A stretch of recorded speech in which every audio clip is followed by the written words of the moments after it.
स्वागत है आप सभी का हमारे YouTube चैनल पर। आज गुरु पूर्णिमा का दिन है। आप सभी को बहुत बहुत शुभकामनाएं और मेरा नमन अपने सभी गुरुओं को। शुरू करते हैं। गांधी जी की ग्रांड एंट्री होती है कब? 9 जनवरी 1915 को। कहां पर? इंडिया। वापस लौटते हैं कहां से? साउथ अफ्रीका से गांधी जी कहां वापस लौटते हैं? इंडिया वापस लौटते हैं। आने के तुरंत बाद मिलते हैं जुलते हैं लोगों से। तब गोपाल कृष्ण गोखले, जो उनके राजनैतिक गुरु थे, political mentor of Mahatma Gandhi, उनसे मिलते हैं।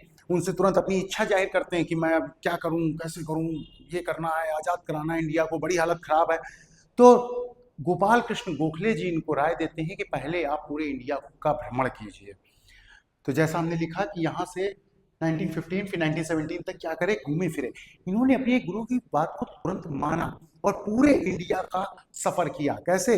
फर्स्ट क्लास के डब्बे में बैठ करके नहीं, जनरल डब्बे में, सबके साथ, सामान्य जनमानस के साथ। क्यों?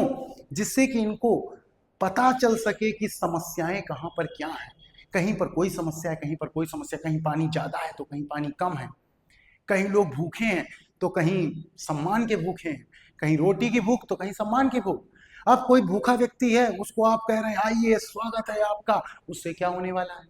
किसी आदमी को केवल सम्मान, जैसे मान लीजिए मुकेश अंबानी जी, इनको सम्मान चाहिए केवल, पैसा तो बहुत है, और इनको क्या कह रहे हो, पहले रोटी चावल खा लो, तो इससे क्या होने वाला है? कोई फायदा नहीं। यानी कि किस जगह पे क्या प्रॉब्लम है उसको आइडेंटिफाई करना, फिर उसके हिसाब से काम करना, ये आवश्यक था। इसलिए उनको राय दी गई कि पहले आप भारत की दशा को जानिए, तभी तो कोई दिशा आप पकड़ पाएंगे।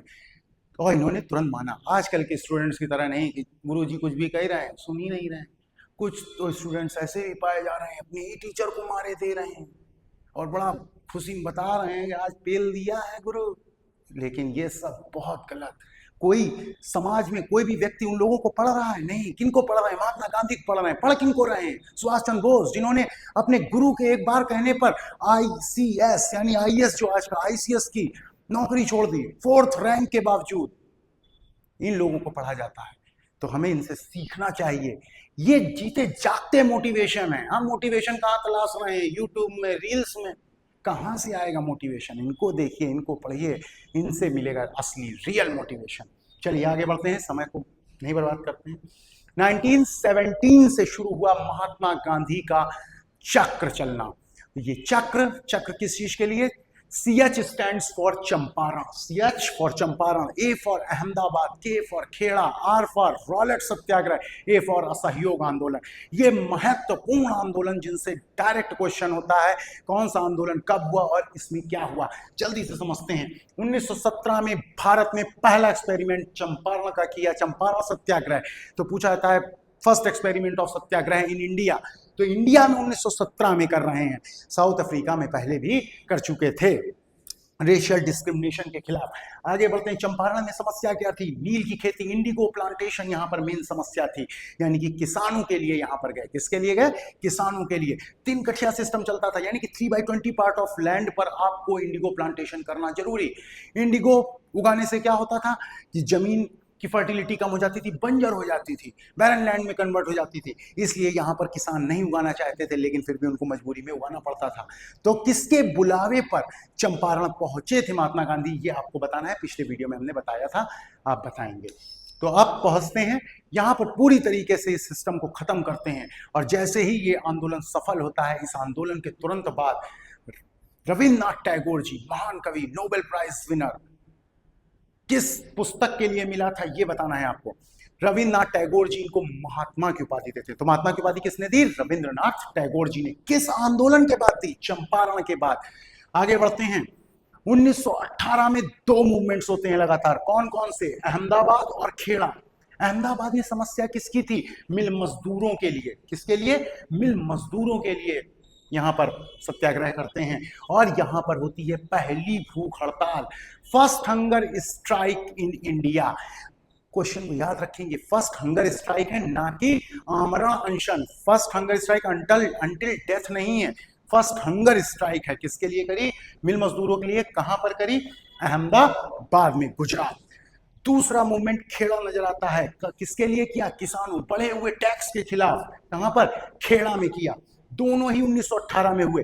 यहां पर एक बात ध्यान रखेंगे, क्लास 10th के बच्चे, के लिए याद रखना है कि एनसीईआरटी में खेड़ा 1917 में दिया हुआ है। कब दिया हुआ है?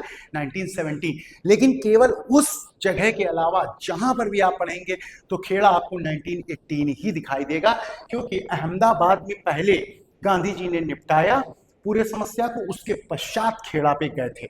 बस यहां पर इतना सा क्लास 10th वाले याद रखना है। उसके बाद 1919 में शुरू होता है रॉलेट सत्याग्रह। तो रॉलेट सत्याग्रह किस चीज के खिलाफ था? रॉलेट एक्ट के खिलाफ, जो कि 1919 में पास किया गया ब्रिटिश सरकार के द्वारा, एक काला कानून जिसमें किसी भी व्यक्ति को जेल में डाला जा सकता था 2 साल तक, बिना किसी सर्च वारंट के, बिना किसी वारंट के उसको जेल में डाल दिया जाए।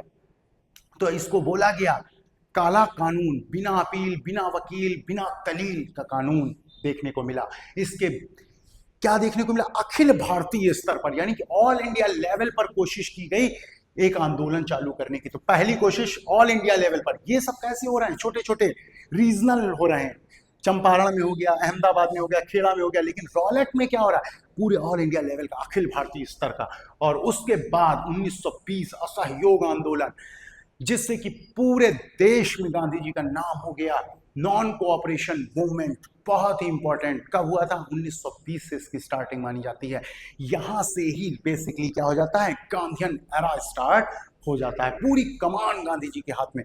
कुछ लोग यहां से ही मान लेते हैं, 1915 भी लिखा रहता है, लेकिन बेसिकली कहां से आती है? 1920 से, असहयोग आंदोलन और या फिर नॉन कोऑपरेशन मूवमेंट इंग्लिश में। चक्र CH Champaran, A Ahmedabad, K Kheda, R Rowlatt, A Ahmedabad. सीधा याद रखना, 1917 में 1 चंपारण, 1918 में 2 अहमदाबाद और खेड़ा। इन तीनों की सफलता के बाद रॉलेट सत्याग्रह अखिल भारतीय स्तर पर पहला, और उसके बाद 1920 में असहयोग आंदोलन।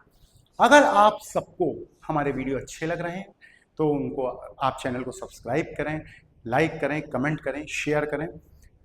धन्यवाद।